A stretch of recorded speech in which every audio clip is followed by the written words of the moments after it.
Check-up no rádio, recebendo a nutricionista Isabelle Cláudio. Isabelle, seja bem-vinda aqui ao nosso Panorama 95. Bom dia. Bom dia, Marcos. Bom dia, Geraldinho. Bom dia a todos os ouvintes da 95 que me ouvem, que nos ouvem, né, nessa manhã. Nos assiste também, né? Aham, que nos assistem. Olha, o mês de maio é o mês de conscientização para as doenças inflamatórias intestinais. É o Maio Roxo, né? Vamos falar um pouquinho sobre essa questão da nutrição nas doenças inflamatórias intestinais, pode ser? Sim, vamos. Então, Marcos, nós estamos na última semana de maio. Na verdade, era para eu ter abordado esse tema no início, né? Mas decidi trazer esse tema como uma forma de esclarecimento e alerta para a população, né? Estamos no Maio Roxo, que é um mês de conscientização das doenças inflamatórias intestinais, a doença de Crohn e a retocolite ulcerativa. São doenças muito comuns hoje em dia, que cada vez mais tem uma frequência de diagnósticos, mas que as pessoas ainda não têm total conhecimento. Tem estudos que até assustam que algumas pessoas, e principalmente crianças, passam até 1 ano para conseguir um diagnóstico. Porque exatamente não procura o profissional especializado para isso, lembrando que os profissionais responsáveis pelo diagnóstico, por investigar e diagnosticar essa doença, é o gastroenterologista e o coloproctologista, tá? Então, gente, se faz necessário, com qualquer alteração que você perceba, né, alguns sintomas frequentes a nível do trato gastrointestinal ou não, que eu vou explicar isso, então você procure um especialista para que ele possa estar fazendo essa investigação. Então, é só um alerta para dizer, gente, existem doenças inflamatórias do intestino, né, uma doença crônica, e que ela varia muito de intensidade, depende muito do estágio da doença que você se encontra, e ela precisa ser tratada, tá? Então, Isabelle, mas o que é que vai me levar o que é que vai me levar a procurar um gastroenterologista para investigar tal doença, caso eu venha ter? Então, assim, são sintomas variados. Um dos principais é a alteração da frequência e consistência das fezes. Eu já digo muito aqui, né, que as fezes são nosso padrão ouro aí da saúde gastrointestinal. Então, assim, se você passou a ter muita diarreia com frequência, dor abdominal, sangue ou muco nas fezes, tá? Então, essa alteração de frequência das fezes já pode ser um sinal. Claro, eu não estou dizendo aqui que você tem, tá? Então, já pode ser um sinal. Isso o médico que irá investigar. Então, dores. E uma coisa que se faz muito presente também, dependendo do tempo e da evolução dessa doença, ela cursa também com uma perda aí de nutrientes, uma deficiência de nutrientes muito grande, de ferro, de cálcio, tá, gente? Então, as pessoas começam a sentir uma fraqueza, aquela fadiga, perda muscular também. Então, assim, é uma doença que cursa com muitas deficiências, porque exatamente não vai absorver, que lá a nível do intestino tem uma inflamação, por isso que o nome é doença inflamatória intestinal. Então, tem um nível exacerbado de inflamação, tá bom, pessoal? E agora eu quero que vocês entendam também que as doenças, quando elas aparecem a nível gastrointestinal, elas não, a gente entende que elas só aparecem lá no trato gastrointestinal, ou é lá no intestino, ou é lá no estômago. Não, gente, muitas vezes essas doenças, elas têm uma manifestação fora do trato gastrointestinal. E é o que muitas vezes acontece, não é uma regra, mas muitas vezes acontece nessas doenças inflamatórias intestinais, exatamente pelo índice de inflamação que essa doença traz. E aí, às vezes, ela acomete as articulações, então as pessoas começam a sentir muitas dores nas articulações.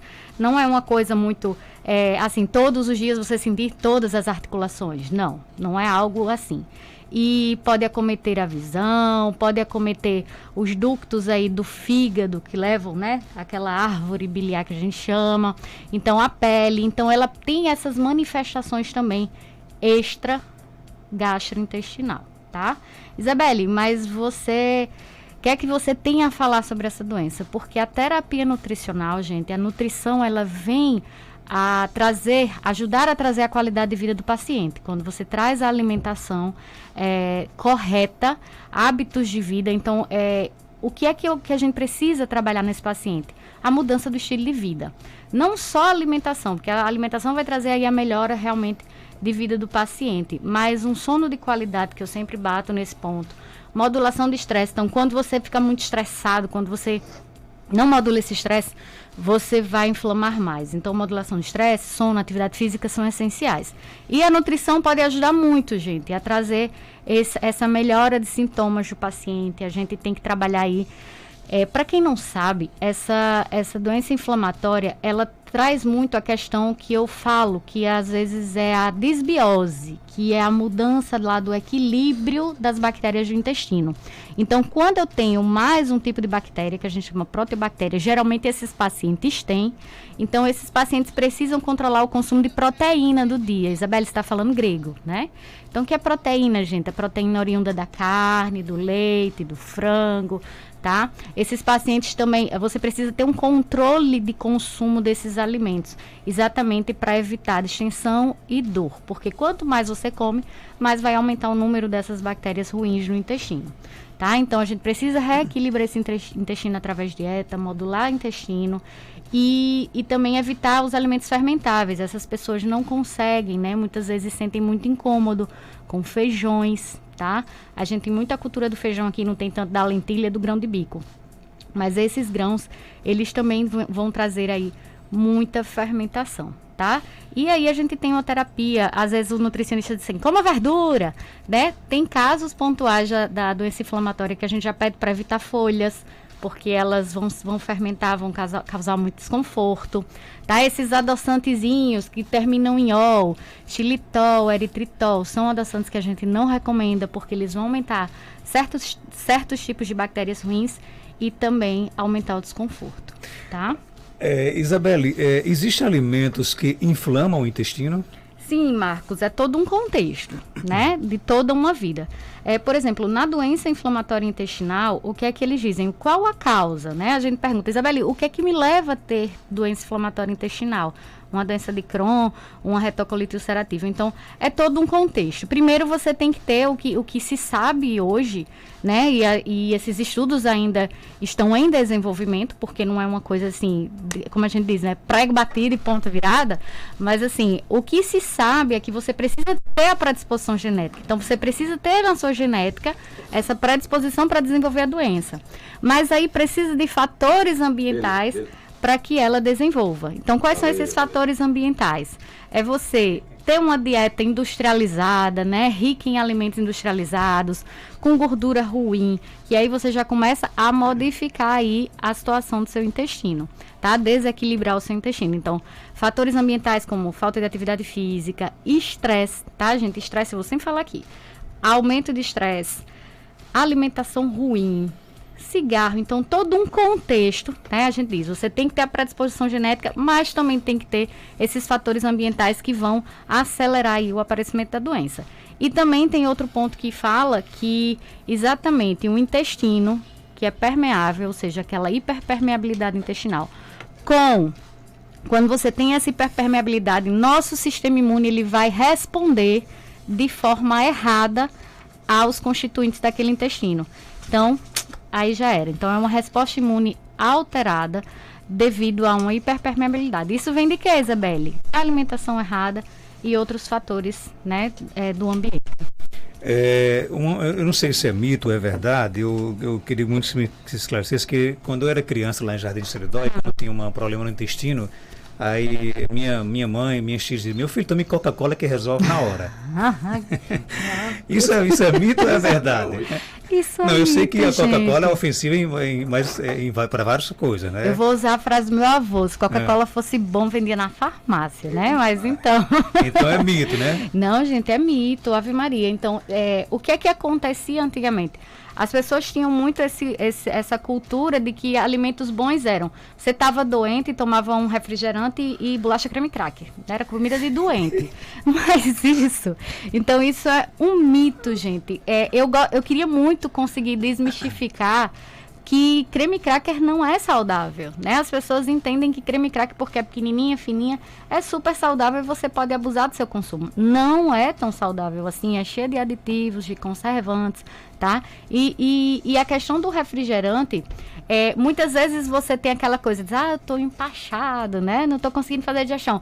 Você toma uma Coca-Cola, é um alimento extremamente ácido. Então vai trazer acidez pro seu estômago e vai ajudar você a digerir. Mas ele não é santo, ele só foi ali por causa da acidez, tá?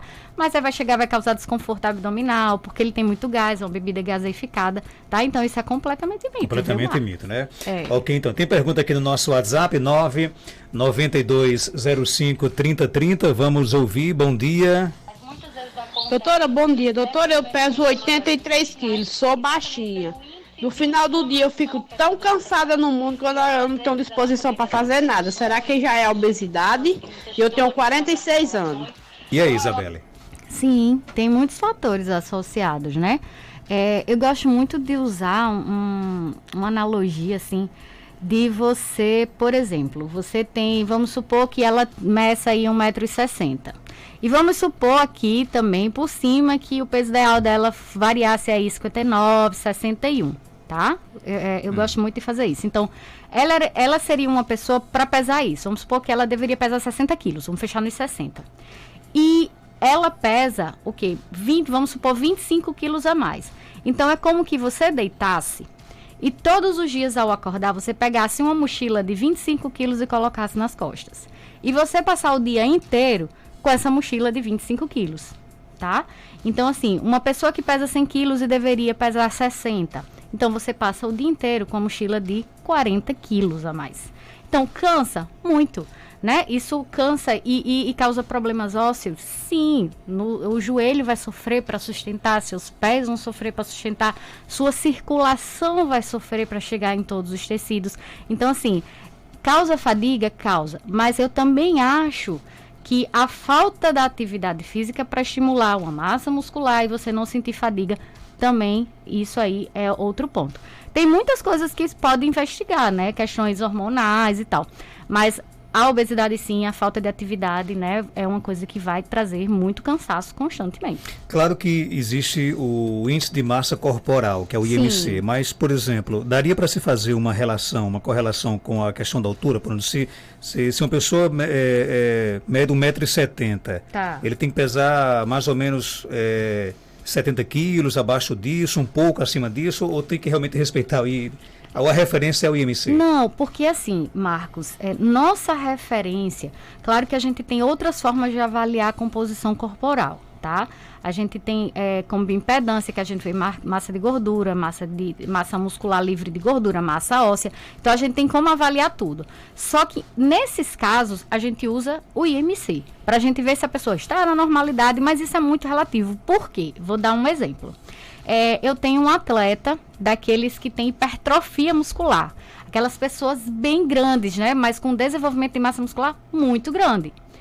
Essa pessoa, se eu for fazer um IMC dela, ela vai constar que ela é obesa, sem ela ser, né? Porque ela tem uma construção de massa muscular muito grande. Então, às vezes, esse IMC falha. Mas, na maioria dos casos, a gente usa o IMC para ver nível de obesidade. Aí você diz, Isabelle, pode ser usado? Sim. O IMC, ele tem uma faixa de possibilidade muito grande, tá?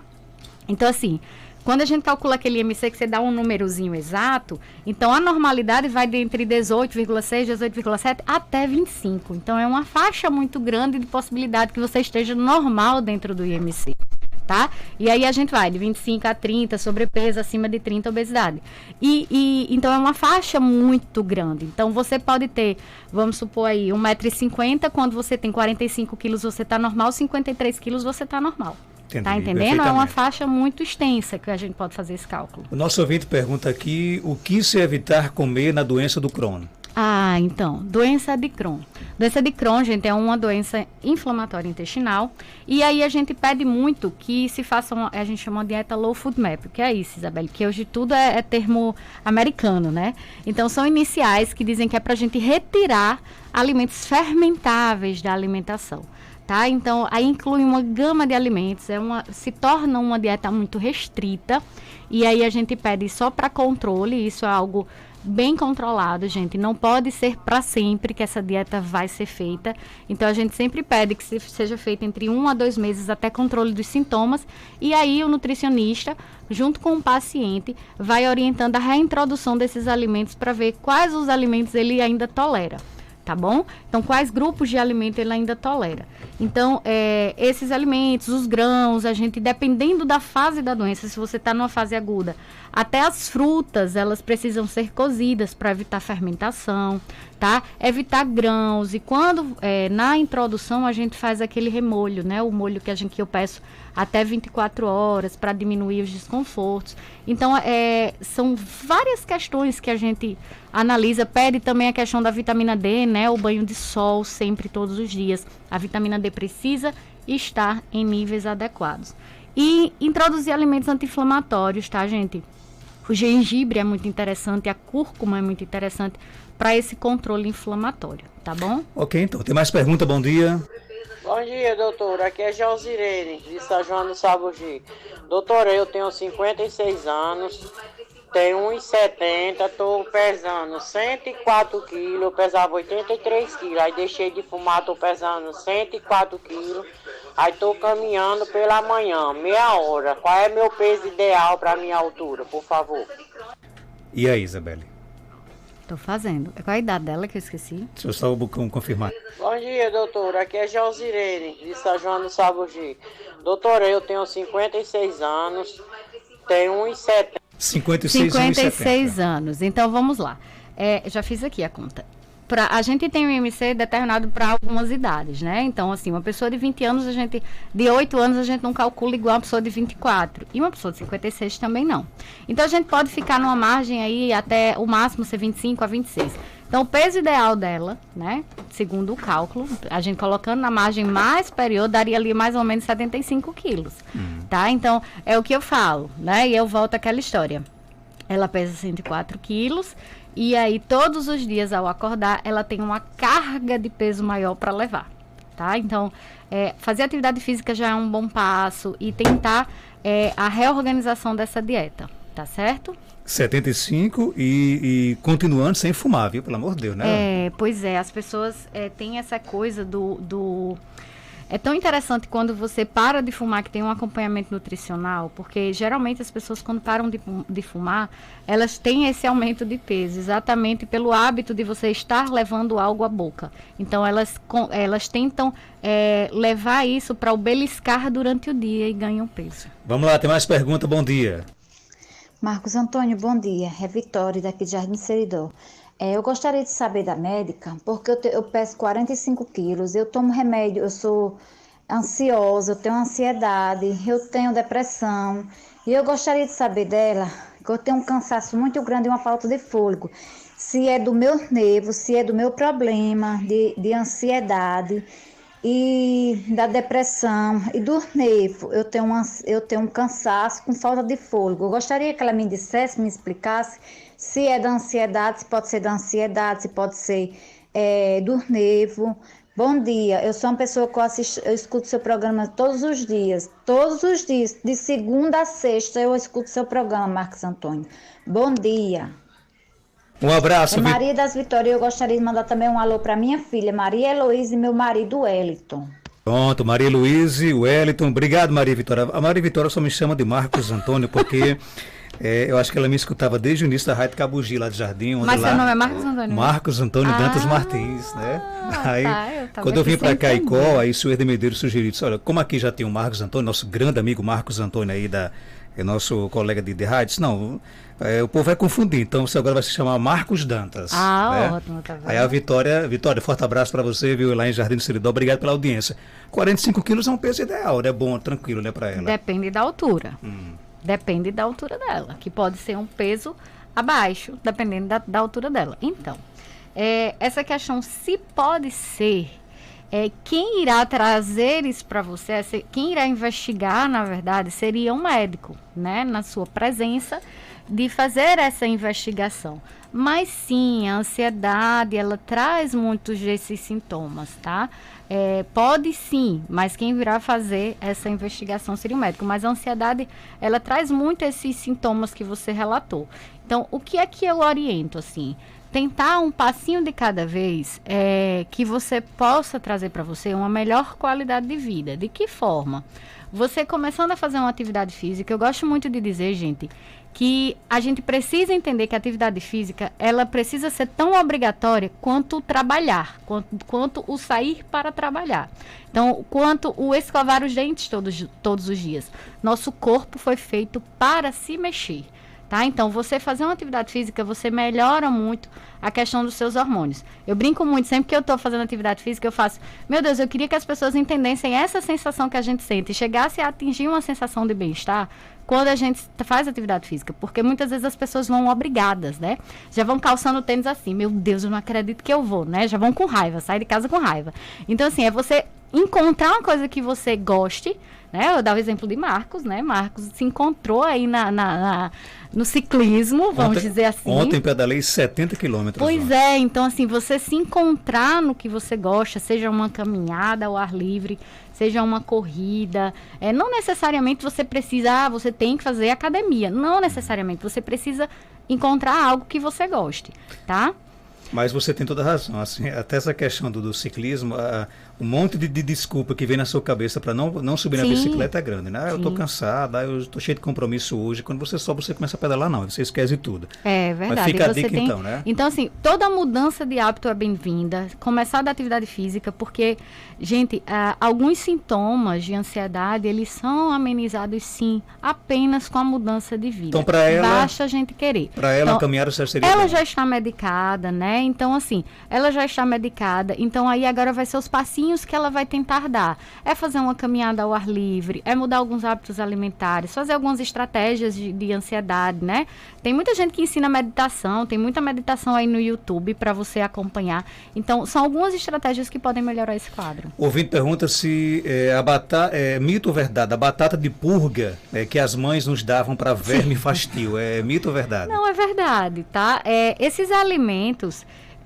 nós temos muitos alimentos que são interessantes para combater aí vermes, para combater bactérias ruins no intestino, né? A gente tem muito controle de fungos também e são alimentos, né? São substâncias que a gente encontra na natureza. Alimento de Deus. Tinha um paciente que disse aqui, tô na escuta, Isabelle, que ele ri quando diz que é alimento de Deus. Então, assim, tratar, por exemplo, eu posso até trazer esse tema depois, candidíase de repetição. Tem mulheres que têm candidíase de repetição. A gente usa óleo de orégano, né, óleo de coco. Então, assim, são alimentos que trazem a melhor qualidade dessa nossa microbiota, desse nosso intestino, tá? Ok. Isabelle, obrigado pela sua participação. Onde é que as pessoas lhe encontram aqui em Caicó? Lá na Galeria Malvina, que fica em frente à prefeitura, tá?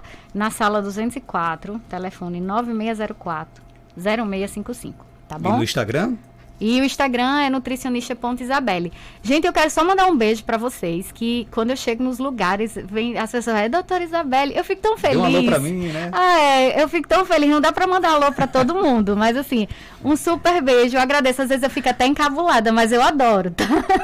Às vezes eu fico encabulada quando eu digo, doutora Isabelle, então assim, muito obrigada. Obrigada pelo carinho, é bom, né, Marcos? Com certeza. Essa história desse carinho é muito interessante. Às vezes eu fico também envergonhado, assim, não é envergonhado, pelo amor de Deus, encabulado, é diferente. Né? A gente fica meio encabulado, mas a gente adora, tá? Então, gente, obrigada mesmo. Quero mandar um beijo a todos vocês. Vocês sabem que eu tô mandando beijo pra vocês, assim, quem me encontra, quem escuta e quem gosta, tá certo? Pois beijo e boa semana pra todos vocês. Obrigado, Isabelle. Cláudia, volta na próxima segunda-feira aqui no nosso